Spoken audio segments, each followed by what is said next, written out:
एक समय की बात है। मीनापुर नामक छोटे से शहर में मनोज नाम का दर्जी रहता था। उसकी पत्नी मंजू, उनका एक बेटा और एक बेटी थी जिसका नाम आकाश और आंचल था। मनोज और उसकी पत्नी दर्जी का काम करते थे। कुछ समय से उनका दर्जी का काम ठप हो गया था, जिसके कारण वे बेहद गरीब हो गए थे। उनके पास कपड़े का केवल एकमात्र आखिरी टुकड़ा ही बचा था। उसे वो सिलकर बेचना था। उनके पास जीवन यापन के लिए कपड़े सिलने का ही एकमात्र सहारा था। उन्हें बस यही चिंता सताती रहती थी कि बच्चों का, हमारा सबका गुजारा कैसे होगा। बच्चों की तो खेलने खाने की उम्र है और उन्हें इस उम्र में ये सब झेलना पड़ रहा है। एक दिन की बात है।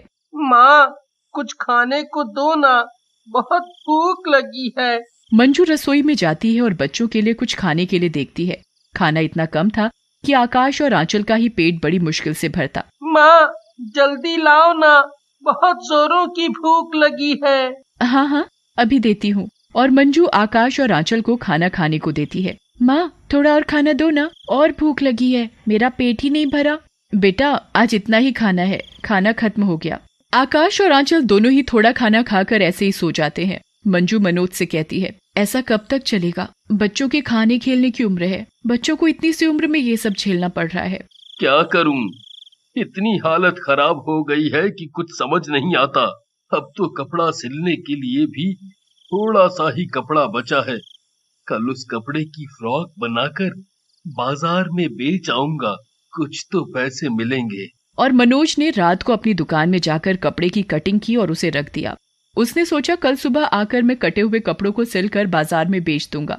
फिर वो अपने घर चला जाता है और वो पूरी रात सोचता रहता है कि घर का खर्च कैसे चलेगा। और सोचते सोचते उसे नींद आ जाती है और वो सो जाता है। रात को दो भूत दामू और जामू मनोज की दुकान के आगे से जा रहे होते हैं, तो वो मनोज की दुकान की खिड़की खुली देखकर दुकान में घुस जाते हैं। वो देखते हैं कि दुकान में कटा हुआ कपड़ा रखा है और सिलाई करने का सारा सामान। अरे, ये तो कटा हुआ कपड़ा रखा है। हाँ, क्यों ना हम इसकी फ्रॉक बना दूं। दामू और जामू दोनों भूत कटे हुए कपड़े की फ्रॉक सिलकर रख देते हैं और दोनों भूत सुबह होने से पहले दुकान से चले जाते हैं। अगली सुबह मनोज अपनी दुकान में काम करने के लिए जाता है तो वो देखता है कि जो कपड़ा उसने रात को काट कर सिलने के लिए रखा था, उस कपड़े की तो फ्रॉक बनी हुई रखी है।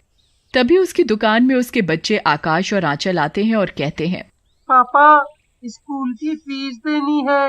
मैडम ने बोला है अगर तुमने स्कूल की फीस नहीं दी तो तुम दोनों भाई बहनों का स्कूल से नाम काट दिया जाएगा।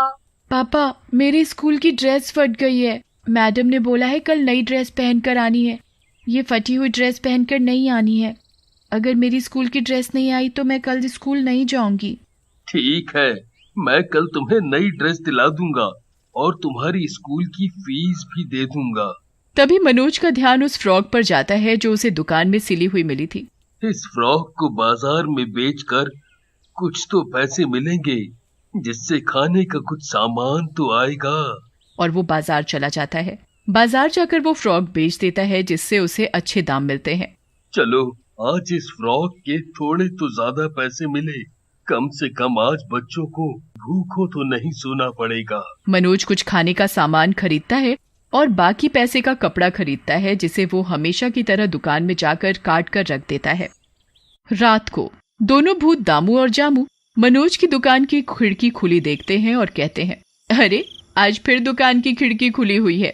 ये कहकर वो दोनों दुकान में घुस जाते हैं और वो देखते हैं कि दुकान में कटा हुआ कपड़ा रखा है और सिलाई करने का सारा सामान रखा हुआ है। जामू, देखो ना, यहाँ तो कपड़ा और सिलाई का सारा सामान रखा हुआ है। हाँ, क्यों ना हम इस कपड़े की कमीज बना दें। दामू और जामू कपड़े को सिलकर एक सुंदर सी कमीज बना देते हैं और फिर वो दोनों सुबह होने से पहले दुकान से चले जाते हैं। उनका ये सिलसिला यूं ही चलता रहा। दोनों भूत रात को आते और कपड़े सिलकर रख जाते। अगले दिन मनोज अपनी दुकान में जाता है और अरे, ये इतने सुंदर कपड़े, ये इतने सुंदर कपड़े किसने सिल दिए? अरे वाह, ये कपड़े तो बहुत ही खूबसूरत हैं। इनकी तो दाम भी बहुत अच्छे मिलेंगे। मैं आज ही इन्हें बाजार में बेच आऊंगा। और मनोज बाजार जाकर कपड़े बेचता है। भैया, ये फ्रॉक कितने की है? 500 रुपए की। भैया ये फ्रॉक मुझे दे दो। जी अभी देता हूँ। और वो औरत मनोज से फ्रॉक खरीद लेती है और उसे फ्रॉक के अच्छे पैसे भी मिल जाते हैं। मनोज उन पैसों से घर का कुछ सामान और कुछ कपड़ा खरीदता है। मंजू लो, ये कुछ खाने का सामान है, कुछ खाने के लिए बना दो। जी अभी बनाती हूँ। और मंजू खाना बनाकर बच्चों और मनोज को खिलाती है। मनोज भी हमेशा की तरह अपनी दुकान में जाकर रात को कपड़े की कटिंग करके रख देता है कि सुबह आकर कपड़ा सिलकर बेचूंगा, और वो अपने घर चला जाता है। और रात को दामू और जामू फिर मनोज की दुकान के आगे से जा रहे होते हैं। वो दुकान की खिड़की खुली देखते हैं तो दोनों दुकान के अंदर चले जाते हैं। देखो ना दामू, आज भी कटा हुआ कपड़ा रखा है। क्यों ना इसकी पैंट कमीज बना दें? दामू और जामू दोनों कटे हुए कपड़े की पैंट कमीज सिलकर रख देते हैं। और अगले अरे मैंने तो सिर्फ कपड़े को काट कर रखा था, पर कमीज कैसे सिल गई? पर ये कपड़े सिले बहुत सुंदर हैं। हाँ वाकई में बहुत ही खूबसूरत हैं। इनके तो बाजार में दाम भी अच्छे मिलेंगे। मनोज पैंट कमीज को लेकर बाजार में बेचने चला जाता है, जहां उसे पैंट कमीज के और दिन से ज्यादा पैसे मिलते हैं। मनोज उन पैसों से घर का राशन का सामान और बच्चों के लिए मिठाई और बेचने के लिए कपड़ा खरीदता है। आज मनोज दुगना कपड़ा खरीदता है और घर पहुंचकर मंजू राशन है और बच्चों के लिए मिठाई। मिठाई? पापा आज तो हमारे लिए मिठाई लाए हैं, आज तो मजा आ गया। और मंजू भी बहुत खुश होती है।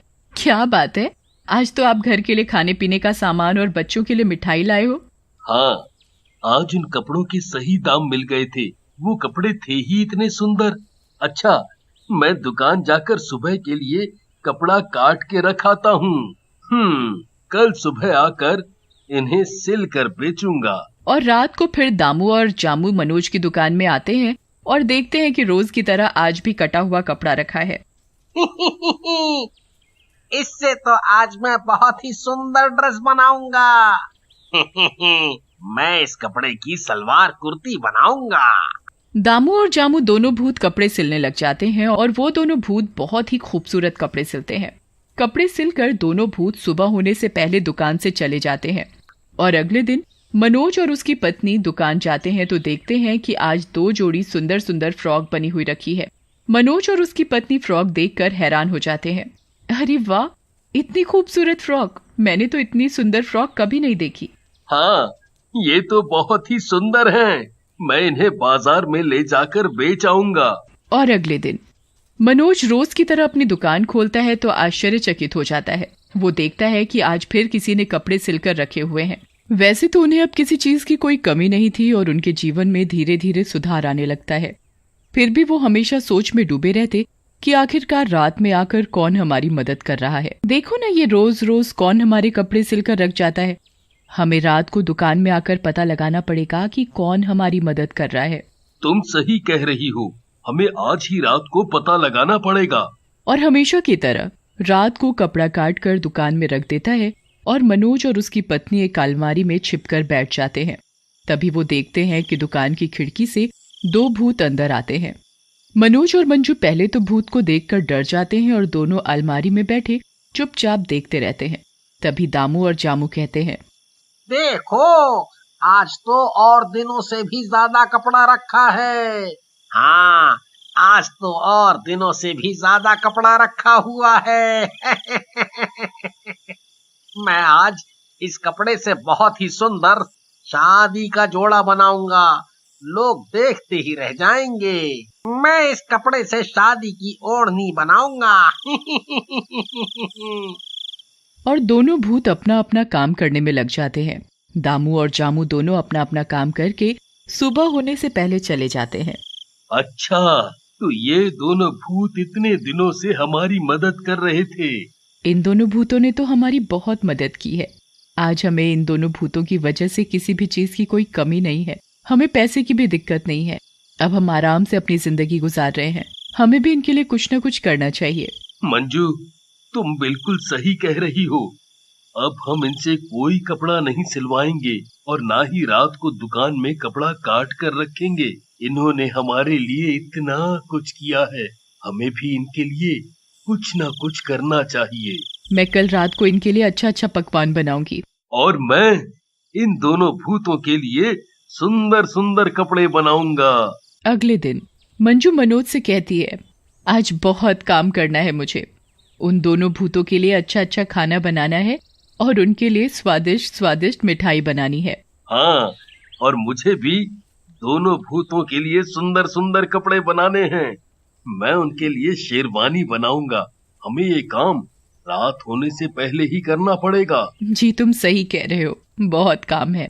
मंजू और मनोज दोनों अपने अपने काम में लग जाते हैं और रात होने से पहले मनोज शेरवानी सिलकर रख देता है और मंजू भी पकवान और मिठाई बनाकर दुकान में रख देती है। मनोज और मंजू दोनों अलमारी में छिपकर बैठ जाते हैं तो देखते हैं कि दुकान की खिड़की से दोनों भूत अंदर आते हैं। अरे, आज तो सिलने के लिए कपड़ा ही नहीं है। अरे हाँ, आज तो कपड़ा नहीं रखा हुआ है। और ये क्या, शेरवानी? अरे, यहाँ तो देखो, इतना सारा खाना, और ये क्या, मिठाई। अरे वाह वाह वाह वाह वाह। दामू और जामू दोनों भूत कपड़े पहनकर बड़े खुश होते हैं और दोनों पेट भर खाना खाते हैं। अच्छा काम करने और उनकी मदद करने की वजह से मुक्ति मिल जाती है।